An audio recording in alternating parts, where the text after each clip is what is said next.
This is Econ in English. I'm Louis Johnston, Professor of Economics at the College of St. Benedict and St. John's University. Economic literacy has never been more important than it is today, and we're here to help. Econ in English features accessible and easy to understand explanations for some of the most important topics in economics. In the process, we'll try to separate the sense and the nonsense in economics and the economy.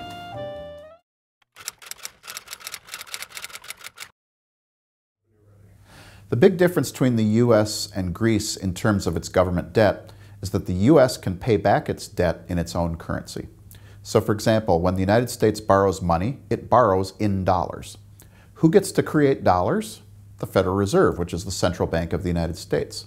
So if the United States found itself in a really desperate position, say it couldn't collect enough taxes to pay off its debt, it could, in an emergency, simply go to the Federal Reserve and start printing up dollars and pay for those debts. The Greeks probably would have liked to have done that, but they couldn't do that.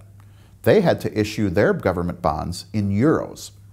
The euro is the currency that's been adopted by a large number of countries that are members of the European Union. And the amount of euros that are issued at any particular time is controlled by an institution called the European Central Bank.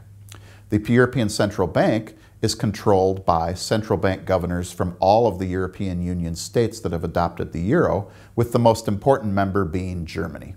Germany resisted being part of the euro for many, many years until they were granted disproportionate voting rights with the European Central Bank.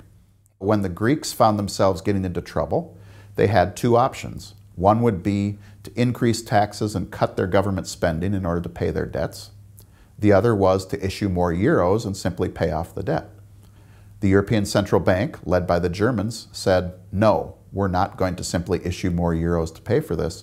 You're going to have to cut your spending, raise your taxes, and pay back the debt yourself.